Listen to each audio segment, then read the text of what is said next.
गरीब माँ। उषा और उसका पति नीरज बहुत अमीर थे। उनके पास सारी सुख सुविधाएं थी, पर फिर भी वो दोनों नाखुश थे, क्योंकि शादी के इतने सालों बाद भी उन दोनों की कोई औलाद नहीं हुई थी।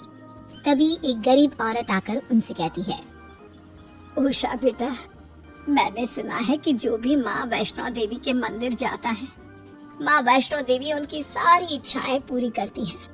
अगर तुम नीरज के साथ वैष्णो देवी मंदिर होकर आओगे तो बहुत जल्द माता रानी तुम्हारी मनोकामना भी पूरी कर देगी। उस औरत की ये बात सुनकर अब उसके मन में भी वैष्णो देवी जाने का ख्याल आता है और वो इस बारे में नीरज से बात करती है। अब बहुत जल्द नीरज और उषा वैष्णो देवी जाते हैं और वहाँ से माता रानी का आशीर्वाद लेकर घर आते हैं। वैष्णो देवी से घर आने के कुछ ही दिन बाद उषा की तबीयत बहुत खराब हो जाती है। उषा को बीमार देखकर नीरज माता रानी से कहता है, हे माता रानी, मेरी बीवी के अलावा मेरा इस दुनिया में कोई नहीं है, प्लीज उसे कुछ मत होने देना। जहाँ नीरज माता रानी से उसके ठीक होने की मनोकामना कर रहा था, वहीं कुछ देर बाद डॉक्टर आकर नीरज से कहते हैं, अरे नीरज भैया, आप दुखी क्यों हो रहे हैं? माँ वैष्णो देवी ने आपकी मनोकामना पूरी कर दी है, आपको तो खुश होना चाहिए। मेरी मनोकामना? हाँ नीरज भैया, आपकी बीवी माँ बनने वाली है और वो बिल्कुल ठीक है। ये खुशखबरी सुनकर नीरज की खुशियों का कोई ठिकाना नहीं रहता। नीरज पूरे मोहल्ले में, ऑफिस में मिठाइयाँ बांटता है। देखते ही देखते बहुत जल्द नीरज और उषा को लड़का होता है, जिसका नाम वे दोनों दक्ष रखते हैं। समय यूं ही बीतता है।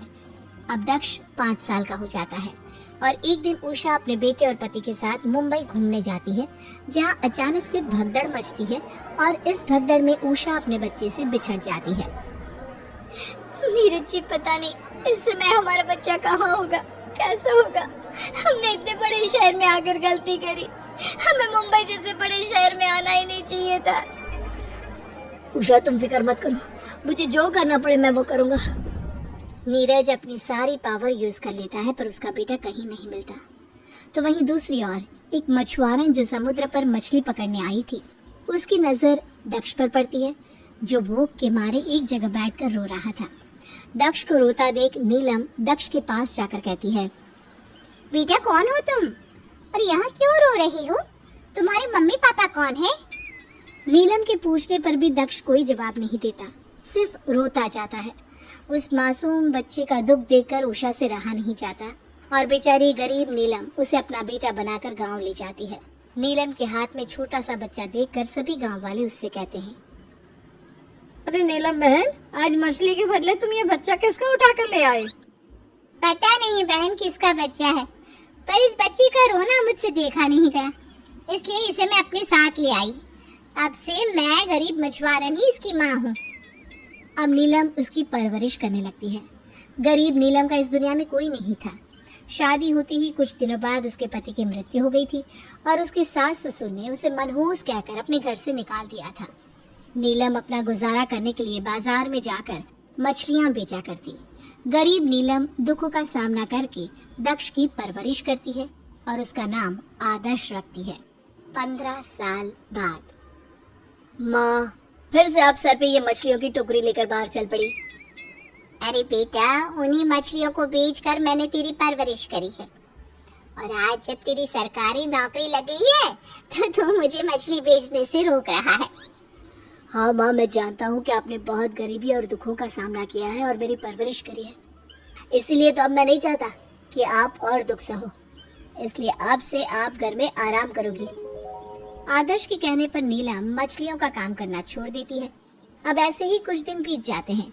नीलम की जिंदगी में सब कुछ अच्छा चल रहा था और तभी एक दिन आदर्श का ट्रांसफर दिल्ली में हो जाता है। माँ, मेरा ट्रांसफर दिल्ली हो गया है, अब हम दोनों देश की राजधानी दिल्ली में रहेंगे। अब आदर्श नीलम के साथ दिल्ली शिफ्ट हो जाता है और एक दिन अचानक से आदर्श का एक्सीडेंट हो जाता है, जिसमें उसकी याददाश्त चली जाती है। वो नीलम को पहचानने से मना कर देता है। मैं कौन हूँ और आप कौन हैं? आप ऐसे कैसे मुझे अपना बेटा कह सकती हैं? बेटा, मैं ही तेरी माँ हूँ, याद करने की कोशिश कर बेटा। नीलम आदर्श को काफी याद दिलाती है, पर उसे कुछ याद नहीं आता। आदर्श अपनी माँ से उसकी माँ होने का सबूत मांगता है, पर ये सारी बातें उषा सुन लेती है और जब उषा नीलम को तसल्ली देने के लिए आती है तो वो देखती है कि आदर्श के गले में एक लॉकेट है जिसमें उसके बचपन की एक फोटो लगी है। आदर्श की बचपन की फोटो देख उषा पहचान जाती है कि आदर्श उसी का बेटा है। माफ करना, पर तुम जिसे अपना बेटा कह रही हो वो तुम्हारा बेटा आदर्श नहीं, मेरा बेटा दक्ष है, जो 15 साल पहले मुंबई जैसे बड़े शहर में हमसे बिछड़ गया था और आज फिर से दिल्ली में हमें मिल गया है। क्या आदर्श ही तुम्हारा बेटा दक्ष है? नहीं, ऐसा नहीं हो सकता। उषा सारी बात नीलम को बताती है। अब एक गरीब माँ करती भी क्या, आदर्श तो उसका बेटा था नहीं और आदर्श अब उसे पहचानने से भी इनकार कर रहा था। इसलिए नीलम अपने दिल पर पत्थर रखकर दिल्ली से मुंबई अकेले चली जाती है और एक बार फिर से मछली बेचना शुरू कर देती है। कुछ महीनों बाद, क्या हुआ बेटा, तू इतना परेशान क्यों है? माँ, मुझे सब कुछ याद आ चुका है। आपसे और पापा से बिछड़ने के बाद नीलम माँ ने ही मेरी परवरिश करी और आज मैं जो कुछ भी हूँ उन्हीं की वजह से हूँ। मैं मानता हूँ कि आप मेरी माँ हो। नीलम माँ ने सिर्फ मुझे पाला है, पर न जाने मैं क्यों उनके बिना नहीं रह पा रहा हूँ। आदर्श की ये बात सुनकर उषा डर जाती है कि कहीं एक बार फिर उसका बेटा उससे दूर ना हो जाए। दक्ष बेटा, तू ज्यादा सोच मत, वो तेरा अतीत था और भगवान भी चाहते थे कि तू तेरी असली माँ से मिल सके, इसीलिए तो वो तुझे दिल्ली लेकर आए और उन्होंने तेरी मुलाकात मुझसे करवाई। हाँ माँ, मैं जानता हूँ, इसलिए मैं नीलम माँ को भूलने की कोशिश कर रहा हूँ, पर चाह कर भी उन्हें भूल नहीं पा रहा हूँ। मैं उनसे बहुत प्यार करता हूँ। काश कि मेरी याददाश्त कभी वापस ही ना आती। अब ऐसे ही कुछ दिन बीत जाते हैं, पर अब भी आदर्श नीलम को याद करके दुखी ही रहता। अपने बेटे को अपनी माँ के लिए तड़पता देख एक दिन उषा आदर्श से कहती है, बेटा, तेरा शरीर तो यहाँ है, पर तेरा दिल, तेरी आत्मा, मन, सब कुछ आज भी मुंबई में है, नीलम के पास। तो कहने को तो मुझे अपनी माँ कहता है, पर मानता तो तू आज भी नीलम को ही है। नहीं माँ, ऐसा कुछ नहीं है, बस जब से याददाश्त आई है तब से नीलम माँ की याद आ रही है। काश कि मैं उन्हें एक बार देख पाता, न जाने वो कैसी होंगी। वो बहुत गरीब है, मेरे अलावा उनका और कोई नहीं है।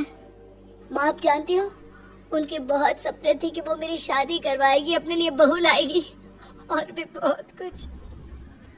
आदर्श बोलते बोलते चुप हो जाता है।